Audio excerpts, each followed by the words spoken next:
This is CBC Nova Scotia News.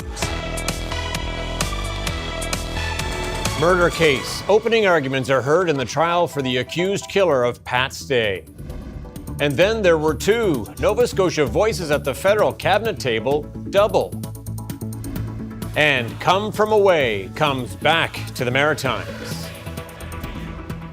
A chilly night with clear skies, but temperatures continue to warm over the next couple of days, Wednesday and Thursday. Your full forecast is coming up.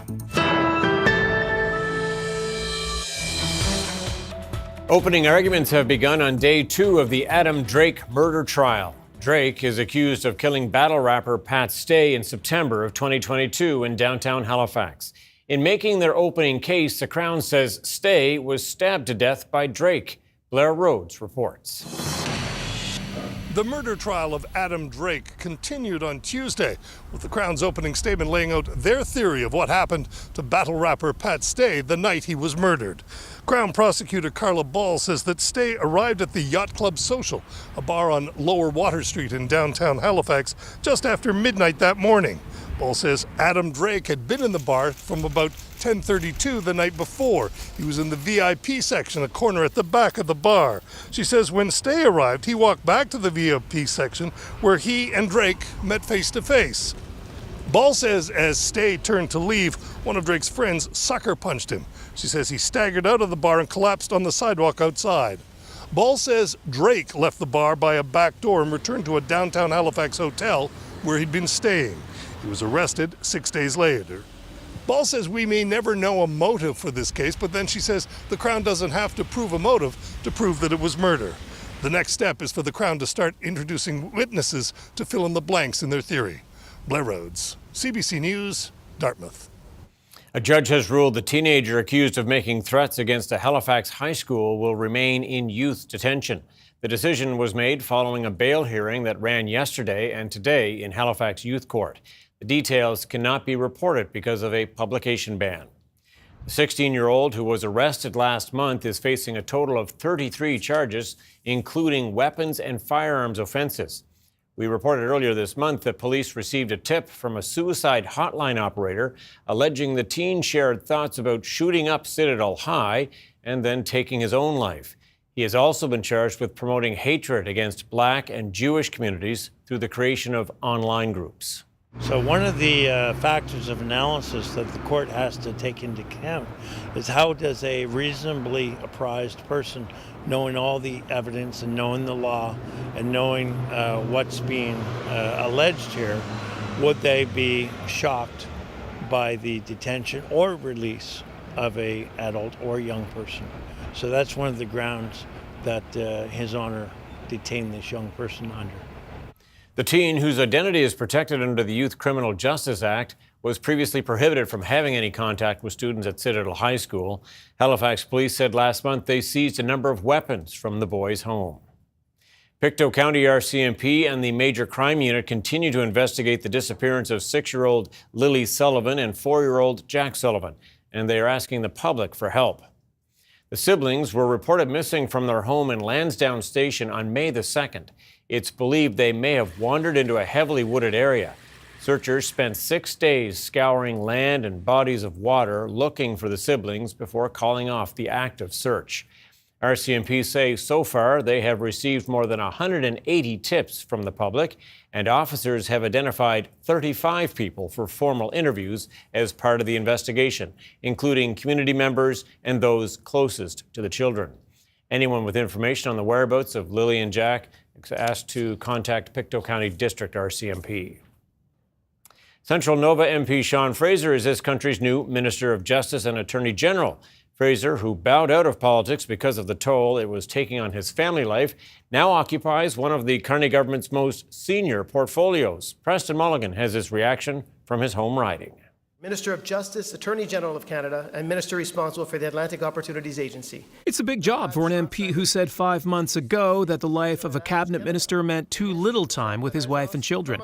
Today, after assurances from Prime Minister Carney that this time would be different, he's all in. I will truly and faithfully, and to the best of my skill and knowledge, execute the powers and trusts reposed in me as Minister of Justice and Attorney General of Canada. When he decided to run again here in Central Nova, Fraser said he knew it wasn't a slam dunk, and he was right. He took 52% of the vote. Voters here are still split on his new role. It's confusing because I thought he was out, but now he's back in, so everything happens for a reason, I guess. I'm not exactly a fan because I did find that he was kind of wishy-washy and didn't have courage to stand up for his community. And then he stepped down when he had enough, and then he came back when someone else was a different face leading the party. I think the world of Sean Fraser. I think he's a very strong man of integrity, very intelligent, and I think he's going to offer a lot to Canada. Small business owner Leslie Carroll is a strong supporter and says she knew Fraser all his life. Her expectations today, though, are high. I think we do need to look at our justice system in terms of the way we penalize people, possibly revamping some of that. You mean like stiffer sentences, that kind of thing? Well, perhaps not necessarily stiffer sentences, but not letting people commit the same crime numerous times before they're actually incarcerated or held accountable. That's something that I think in the past has gotten away from us a little bit. Fraser has held a number of cabinet positions since entering federal politics. His role as Justice Minister perhaps most mirrors his civilian life as a lawyer. Preston Mulligan, CBC News, New Glasgow. Mark Carney's new cabinet appointments also include Halifax West MP Lena Mettledge-Diab. She was sworn in today as Minister of Immigration, Refugees and Citizenship. Mettledge-Diab previously served as Nova Scotia's immigration minister since 2013 until resigning from her seat in the legislature in 2021 to take a run at federal politics. Nova Scotia MP Cody Blois did not stay on as agriculture minister. That post has gone instead to PEI MP Heath MacDonald.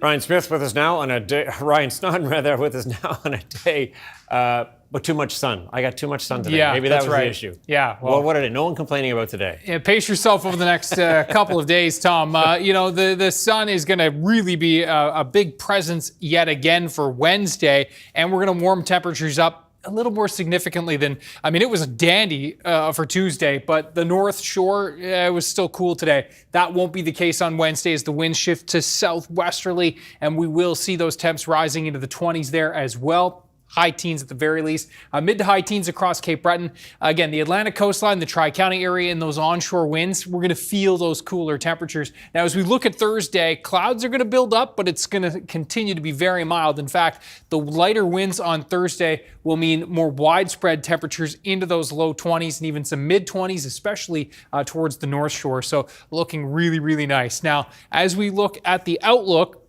just a heads up that it will be really chilly to start Wednesday. Could even see some patchy frost thanks to those light winds and clear skies. There's the increasing clouds for Thursday, tracking this frontal boundary moving in from the north. That will bring a bit of a temperature reset later Friday into the weekend. We'll talk about that with your full forecast coming up. Okay, all the details on the way. Thanks so much, Ryan. Thank you. The Nova Scotia government is lifting moratoriums on new fish buyer and processor licenses. That includes a temporary moratorium that went in place in 2018 and one for groundfish buyer and processor licenses that existed since 1994. Michael Gorman reports. This is about increasing economic opportunities from our resource sector. Fisheries Minister Kent Smith says it's a happy coincidence today's announcement comes amid concerns about the impact of Chinese tariffs on Canadian seafood and the threat of tariffs from the U.S. Beginning in August, the province will consider new license applications for all species except lobster buying and snow crab buying and processing. Those latter categories will be eligible for expansion beginning in January. There are 308 buyer licenses and 213 processor licenses in the province now. Smith says there won't be a cap on expansion, but his department will take a responsible approach to opening things up. This is not a free-for-all. There are and will continue to be strict conditions that each license holder must adhere to. And the application process will require a comprehensive business plan. Officials say that business plan will help determine if a company's proposal is viable. The only residency requirement is that a company be registered to do business in Nova Scotia. But the minister says his department had no involvement in foreign transactions prior to this new approach. Our obligation as a department and myself as minister is for the orderly development of the sector. So we will ensure that our business plans have safeguards in there to protect Nova Scotians and protect our economy.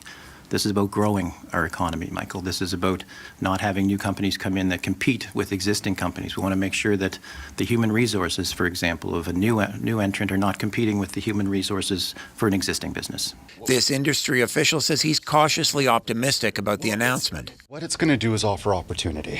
What we do know is that we're in a severely unstable place with two of our major trading partners right now. We know that China, we're facing a very significant tariff of any of our product moving in, represents about $600 million of our exports overall. Then you stack on what's going on with the United States right now. Tariffs have been on, tariffs have been off. We really don't know how that's going to play out. So really what this will allow us to do is make custom products that are designed for other worldwide markets. Smith says the decision to lift the temporary moratorium follows the completion of a review process that started 7 years ago. The groundfish moratorium is being lifted because of new opportunities for species such as redfish and halibut, where stock health is not a concern. Michael Gorman, CBC News, Halifax. Advocates who were invited to speak at the legislature Tuesday afternoon say the provincial government still needs to do more on the issue of gender-based violence. Megan Hansford of Adsum House says there's been enough talk and evidence. She pointed to the Mass Casualty Commission, the Desmond Fatality Inquiry, and the inquiry into missing and murdered Indigenous women and girls. The conversations are great and a good starting point, but we've also been having these conversations for decades. The recommendations now from all three inquiries and reports have been out there for people to access and read. The evidence in data has been out there nationally and within provincially. So the conversations need to move into action, into concrete action, and there were a few suggestions around this today, and we need to keep that momentum moving forward. Hansford says the province should be paying greater attention to prevention initiatives. The president of the Nova Scotia Community College says his institution is not interested in becoming a university. Don Bureau says even though Bill 12 created the ability for NSCC to offer undergraduate degrees, anything they might consider would be workplace-driven and separate from what's offered at the province's universities. Right now, there's no definitive plans as to what degrees we'd offer. And we want to be very aware of the 10 universities in this province that we work very closely with that do a great job to make sure that we're adding and not duplicating or competing with the pre-existing degrees that are in the province right now. Bureau says the college continues to see strong demand for programs in the skilled trades and healthcare sectors. Nova Scotia Health has confirmed a case of whooping cough at Caledonia Junior High in Dartmouth. The health authority has sent letters to notify staff and families and is currently working with the affected individual to identify more close contacts. Whooping cough is vaccine preventable, and the risk for school-aged children and adults for becoming seriously ill is low. The disease is spread by close contact of drops of fluid from the nose and throat of an infected person. The province is warning visitors to provincial parks to be vigilant about wildfire prevention when the parks open this Victoria Day weekend.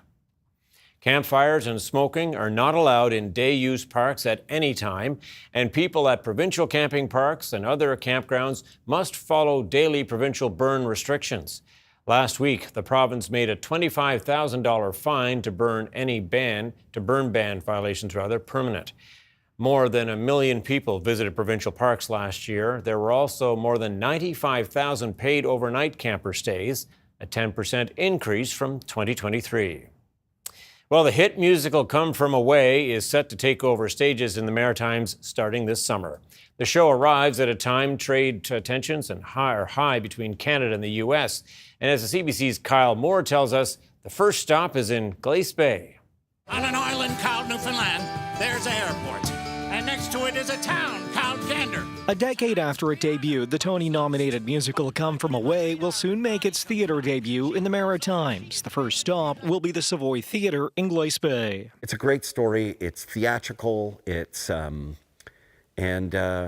beautiful and moving and everything you go to the theater for, you know, everything you go to the theater for. It's been quite an adventure. I have never, ever met anybody as nice as the people in Gander. The musical is based on the events of September 11, 2001, where planes from all over the world descended on Gander. Residents dropped everything to care for thousands of people stranded by terrorist attacks against the United States. Director Ron Jenkins says it's a time everyone remembers where they were and what they were doing. I got woken up by a phone call from a friend and just turn on the television, turn on the TV.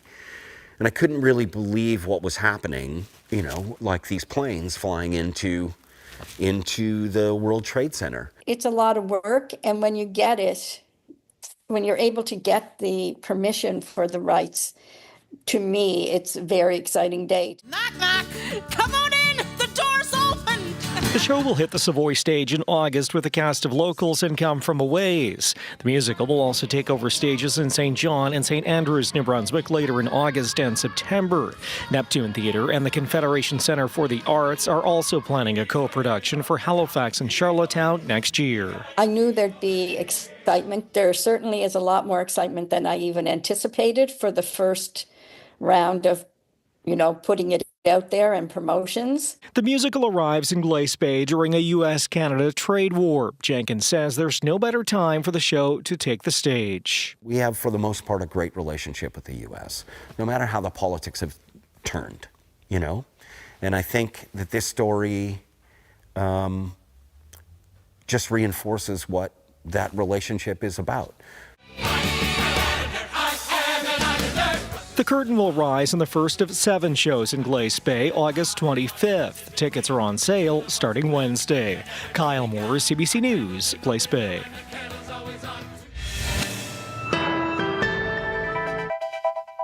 And they are coming from away with a cruise ship at the Halifax waterfront there tonight. Ryan Snoddon back with your full weather forecast right after this break.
And Ryan Snoddon back with us now. Yeah, beautiful day today. I mean, we've had some damp weather, that's for sure, the last little while, but I guess there's an upside to that too, isn't there? Yeah, it'll make these next few days all the more enjoyable. We won't have to worry quite as much to just appreciate these nice days because we haven't had a lot. No. And again, that wet weather is really beneficial, obviously, to the farmers and the crops. And have a look at this. This is from the Canadian Drought Monitor. So this was updated just today as they kind of, at the end of each month, tally up where conditions are. And you can see as of the end of January, much of Nova Scotia was in a moderate drought, and that continued into February.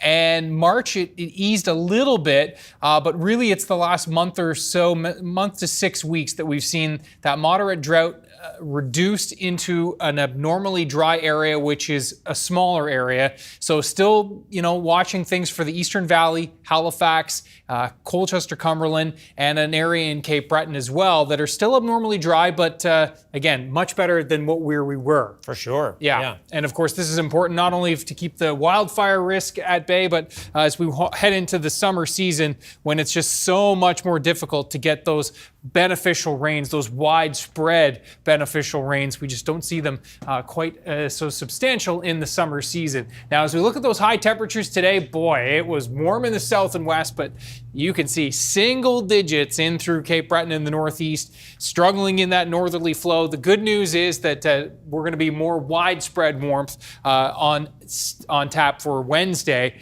As you can see here, the winds are going to be shifting to the south and west. Just 4 degrees right now, Sydney and Shuttlecamp, and the winds, they indeed have been persistent from the north today, Cape Breton and the North Shore. Still a persistent wind in through the Yarmouth area as well, near 30. We are looking at, as we back things out, this warm frontal boundary, that's going to be moving in with that milder air, and we've got this low kind of cutoff low spinning over the U.S. southeast. And note that temperatures across the western part of the country are still really variable. 11 degrees in Calgary and Edmonton, 36 in Winnipeg, 36. And this is, again, incredible heat for this time of year. And unfortunately, the wildfires are underway in Manitoba. A very bad start to the season there north of Winnipeg. So keeping an eye on that situation. 28 in Thunder Bay, 20 in Toronto, and 14 degrees here, as we said, in the metro area right now. Now, as we look at the overnight lows tonight, okay, so that's an error by me there. For the Kentville forecast, no flurries in the forecast, despite what you see here. Overnight lows tonight are going to be, though, near the freezing mark. If there was precipitation in the mix, would be cold enough for a few flakes here across the east. Not expecting that, and not in Kentville. Also not expecting to see the sunshine through the overnight tonight, despite what you see here. So as we look at the outlook, note that just a few clouds tonight, and then those winds again shifting to southwesterly for Wednesday, and it is going to be a dandy day as those winds do shift. It should be around 20 degrees for the inland areas of Cape Breton. Comfortably into the mid-teens for areas along the coast. 22 in Antigonish. Note Canso likely near 11 degrees, but I think the town of Guysborough should be around 16 tomorrow. Similar story, Halifax near 13 to 16 in those onshore winds, but inland 17, 18. Truro likely near 20 tomorrow. 21 Windsor and into the 20s in through the valley as well with the onshore winds for the Tri-County area. That area of high pressure continues to hold, but increasing clouds on Thursday. Despite the increasing clouds, the winds are a bit more westerly, and this is, again, a very warm air mass over top, so lovely temperatures for Thursday. 22 to 26 for most, bit cooler in the onshore winds for the Tri-County and right along the Atlantic coastline. This frontal boundary will sink into the region on Friday. That's going to shift the winds back to northeast. So you folks, Cape Breton and the North Shore, a temperature drop Friday afternoon. A few spotty showers Friday, but nothing too significant. Temperatures mid to high teens, but again, temps falling in the northeast. Some drizzle chances and coastal fog for Saturday, but it's looking drier than it did 24 hours ago. So hopefully that trend continues. Looking at showers likely for Sunday into Monday, but not a washout, but one we'll have to keep an eye on the radar. And temperatures cooling into early next week, Tom, so we'll enjoy the warmth while it's here. Yeah, we sure will. Okay, Ryan, thank you so much. Thank you. Coming up, Nova Scotia's Fisheries Minister says more seafood licenses will help drive the economy as processors look to diversify their markets.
The Nova Scotia government is lifting moratoriums on new fish buyer and processor licenses. That includes a temporary moratorium that went in place in 2018 and one for groundfish buyer and processor licenses that existed since 1994. Nova Scotia's Fisheries and Aquaculture Minister is Kent Smith. Mr. Smith, thank you for being with us. Happy to be here. Thanks for having me, Tom.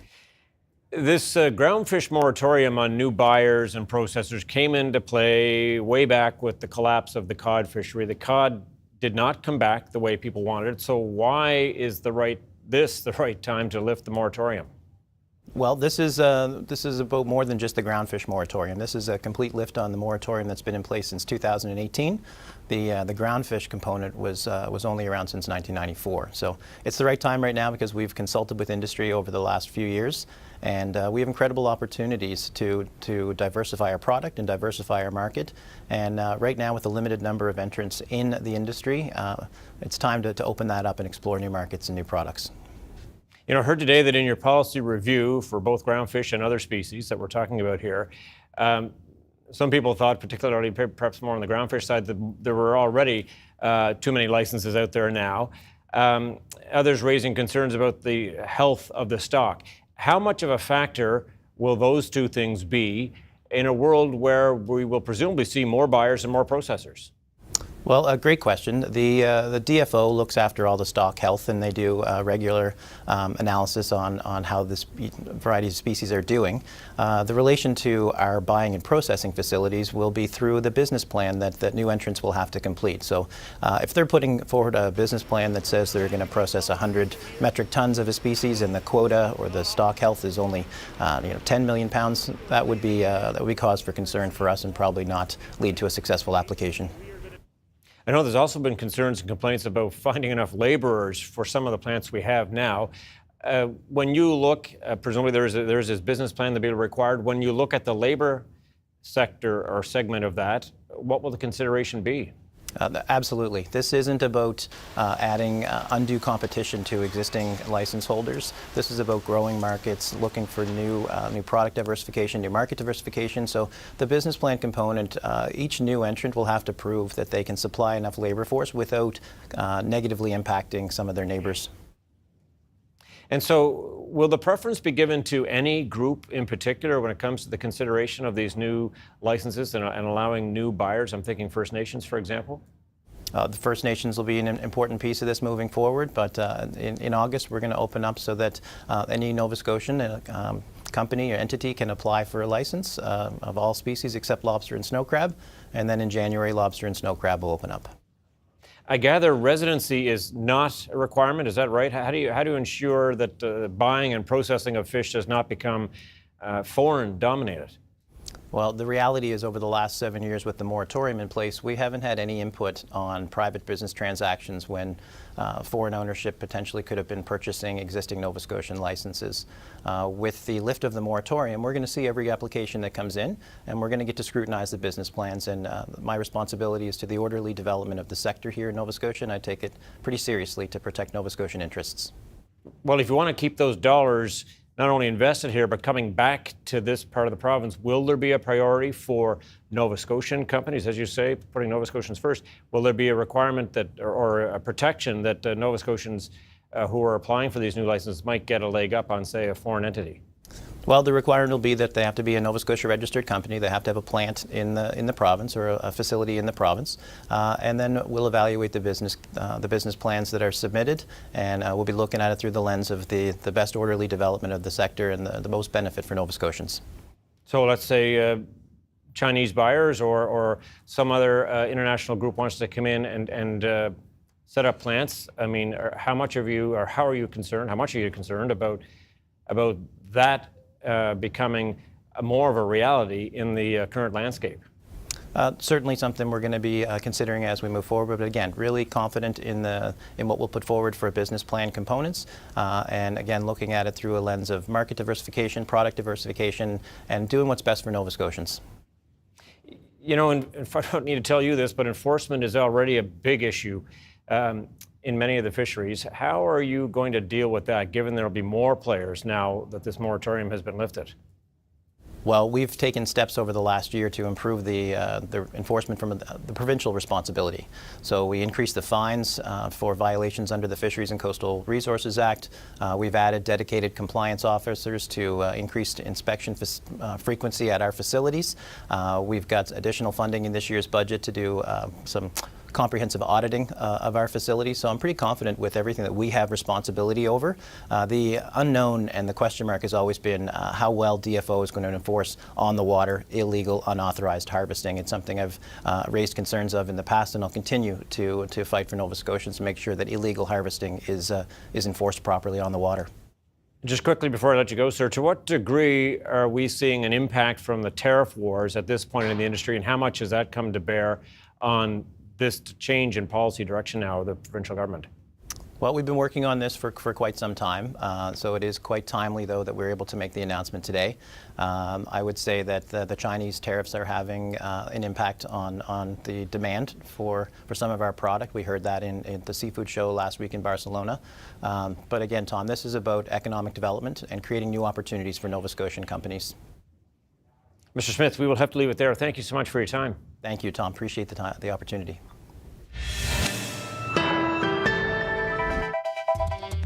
Coming up, Honda is hitting the brakes on its multi-billion-dollar plan to build electric vehicle plants in Canada. And it's the second day of witness testimony in the sex trafficking trial for music mogul Sean Diddy Combs.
Welcome back. As we told you earlier, Prime Minister Mark Carney has unveiled his new cabinet in a swearing-in ceremony at Rideau Hall in Ottawa. It's comprised of 28 ministers and 10 secretaries of state and includes a mix of veteran MPs and some new faces. Evan Dyer has the details from Ottawa.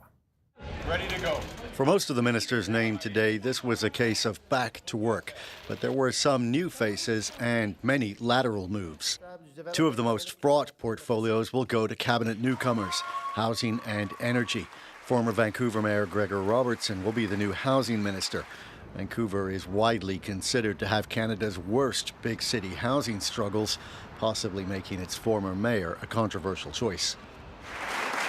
Ontario MP Tim Hodgson will take on the energy portfolio, with Western frustration over the lack of pipelines at an all-time high. Canadians elected us with a mandate for change.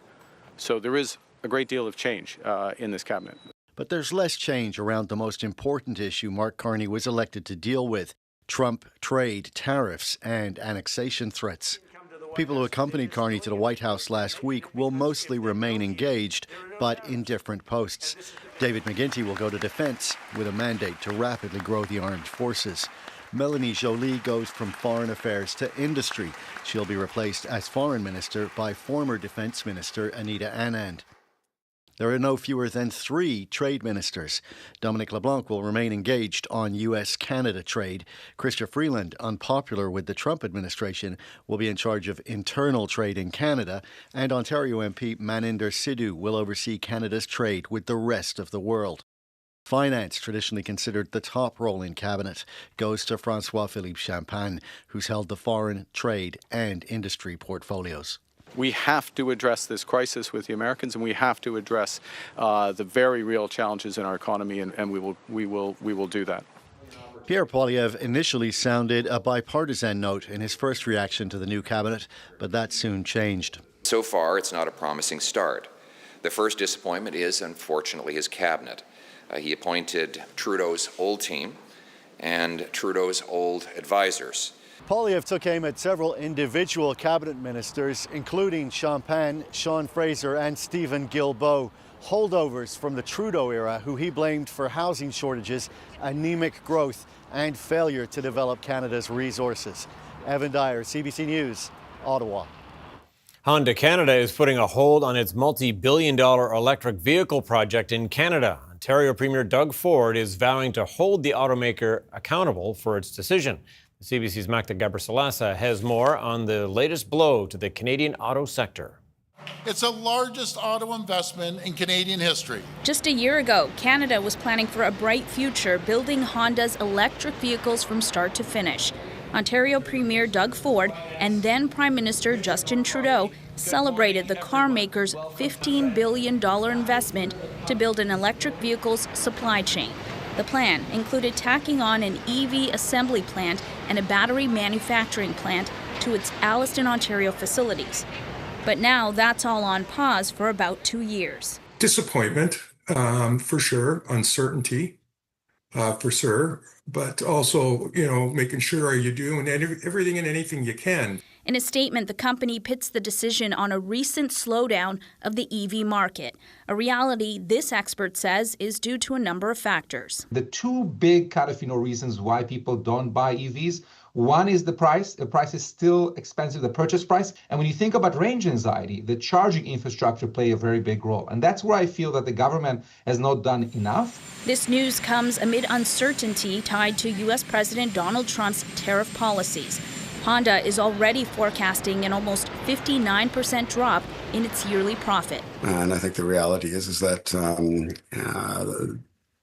the political world has certainly changed. David Adams, who represents Global Automakers of Canada, says this is not the end for investments in EVs. Globally, there's been probably $1.5 trillion spent on migrating the product from internal combustion engine to electrified technology. So companies aren't going to walk away from those investments. For Honda, the province and the feds committed support for the EV project totaling $5 billion. Today, Ford remained optimistic. When I've talked to Honda, they've promised us they're going to continue on with their expansion. The question now is, will this stalled EV project push back Canada's mandate for the sale of zero-emission vehicles by 2035? Magda Gabrisalasa, CBC News, Toronto. U.S. President Donald Trump has started his tour of the Gulf states in Saudi Arabia, where the 2 countries signed a defense agreement as part of a Saudi commitment to invest $600 billion in the U.S. The CBC's Chris Brown is in Saudi Arabia with more. Donald Trump really gave his Saudi hosts what they were looking for, a lot of validation for all of their efforts to transform their economy, transform their country, and transform their society. That's pretty amazing, right?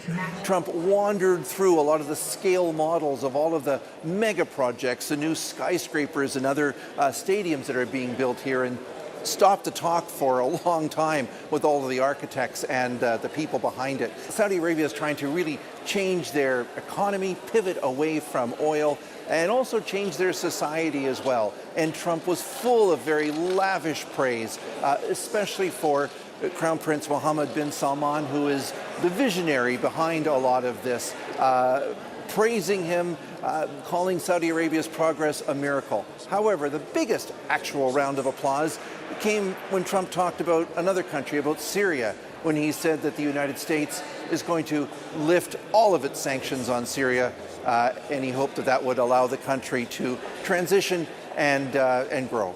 Syria, which has seen so much misery and death, there is a new government that will hopefully succeed in stabilizing the country and keeping peace. I will be ordering the cessation of sanctions against Syria in order to give them a chance at greatness.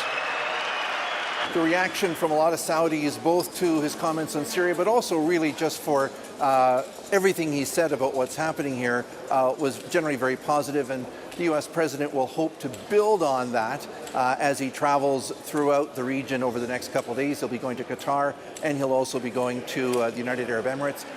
One notable omission: he had very little to say about Israel, nothing to say about Israel, very little to say about the war in Gaza as well. It's one of the few points that the Saudi government and the United States disagree on.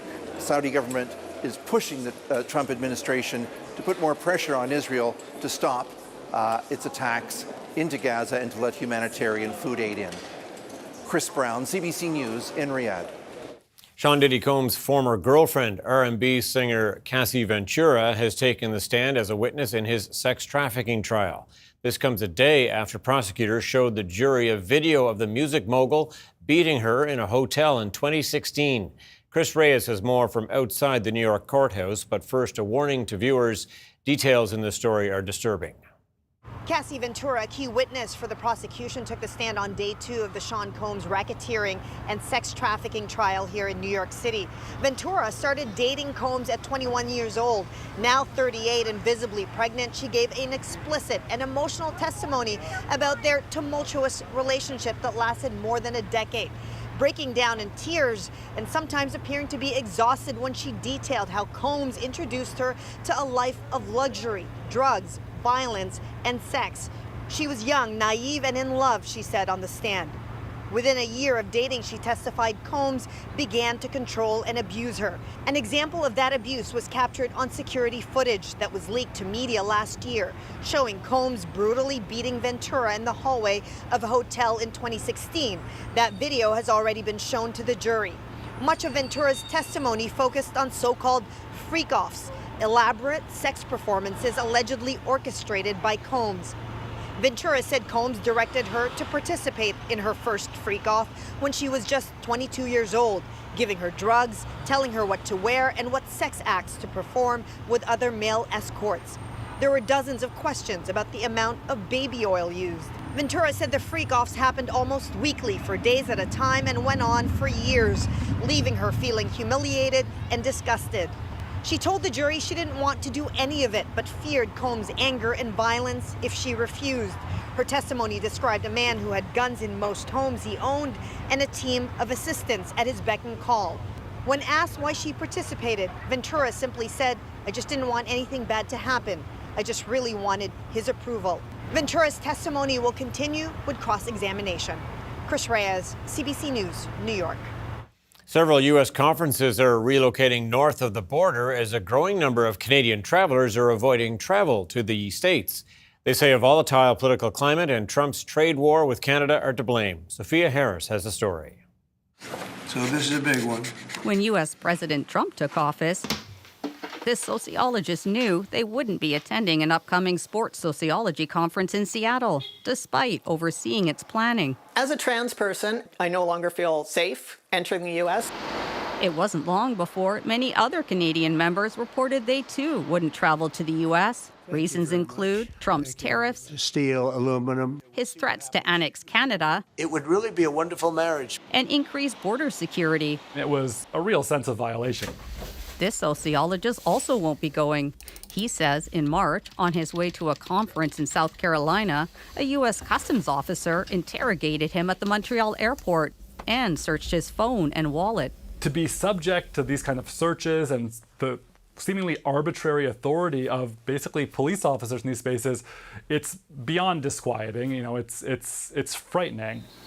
To address the travel concerns, organizers decided to add a second tandem conference location in Vancouver. If we were to just hold the conference in Seattle, it would be significantly underattended.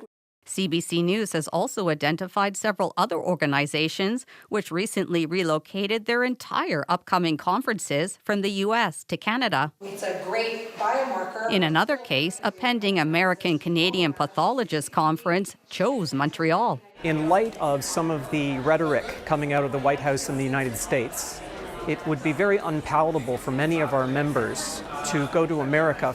This will definitely be a boost to our economy. I think we're going to see meetings that we've never held in Canada come to Canada. U.S. Customs and Border Protection told CBC News all foreign arrivals are subject to inspection and that lawful travelers have nothing to fear. Sophia Harris, CBC News, Toronto. There is a priceless art collection some may not know about in the north. The works now adorn the walls of the Northwest Territories Legislative Assembly. Jocelyn Chappelle sheds light on a little-known piece of history from the famous Group of Seven. Why did some of the most well-known painters in the early and mid-1900s make so many trips to the north? This art hanging in the muskox room of the NWT's legislature has some hints. The pieces are all by A.Y. Jackson, a member of the Group of Seven. Jackson and the rest of the group had a mission to paint every province and territory in Canada. This was a change, and brought the North to people unfamiliar with the territory and presented it in a new way. Daryl Chocolate is an NWT artist. His own artwork now hangs just down the hall from Jackson's. I do a lot of acrylic, but I do oil painting as well. He says seeing the collection when he was younger helped inspire him to become an artist himself. He says he paints what he calls northern beauty, and says he sees that in Jackson's pieces as well. Landscapes, especially the fall scenery when all the tundra leaves start to turn red and orange. It's really, it brings a sense of warmth, even though autumn, you know, you feel that cool, brisk temperatures. But for me, as an artist, when I see fall time, I see the beautiful colors of the north. John Gagan is an associate curator for the McMichael Canadian Art Collection. He says the pieces from the NWT show a different side of Jackson's work, one he is not as well known for. Jackson was often invited to mines in Yellowknife and the surrounding areas. The collection has 8 full canvas pieces and 2 oil sketches. They were in Ottawa for many years. It wasn't until 1967 that they slowly started returning to the north. By the time the legislature opened in 1993, the collection had made its way back to the territory. Jocelyn Chappelle, CBC News, Yellowknife. Canada's main stock index closed higher today, lifted in part by a jump in the price of oil. Here's a look at the numbers as we head to commercial break.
All right, we are rolling along, getting to the end of the show now, and rolling along with the weather. Boy, we're in a lovely stretch right now. Yeah, certainly. And the next 2 days looking really nice with lots of sunshine for tomorrow. Clouding up for Thursday, but it'll actually be a little bit warmer as that milder air continues to push into the region. Yeah, not as warm as out west. Just saw that Winnipeg hit 37 today. That is the second warmest temperature in the month of May. And of course, the previous record was like late May. So this is incredible warmth. And of course, the wildfire situation underway in Manitoba. So that's not good news there. So we're watching that situation closer to home. Let's show you our viewer picture of the day. And this is a beautiful one. We're going to zoom in on Mount Denson and have a look at this. Wow, that is, boy, that's like a group of 7 painting right there, isn't it? We had them featured earlier in the show. Yeah. That is gorgeous. Fantastic colors.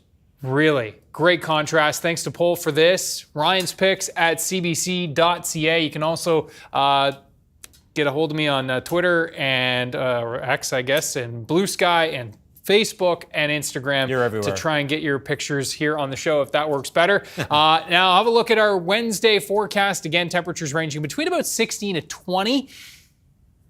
Mid-teens for Cape Breton, although I do think we'll squeak in up to around the 20-degree range for inland areas of Cape Breton, and of course cooler in the onshore winds in and around the Tri-County area. That'll be the story again on Thursday, but I think more widespread warmth for those central areas and towards the east. 22 to 26, looking very nice, and Cape Breton warmer on Thursday as well. Let's get right to that 7-day forecast. So a few isolated showers on Friday as the frontal boundary comes through on the other side of that front. Temperatures certainly taking a hit, especially early next week, but the weekend, is, at least the first half, not looking too bad. Okay, thanks for that, Ryan. All right, speaking of art, take a look now at these wonders of nature, the arrival of floating art in Newfoundland. Yes, iceberg season got an early start this year with the first one in March. Now, dozens can be seen along the province's Iceberg Alley. It's also the start of thousands of tourists flocking to the region for personalized tours to see the magnificent icebergs up close. Many of these glacial giants are 10,000 years old, and roughly 90% of them come from glaciers of Western Greenland, while the rest come from glaciers in Canada's Arctic. Always impressive, aren't they? Yeah, definitely. That's it for us tonight. Thanks so much for watching. We'll see you next time. Good night.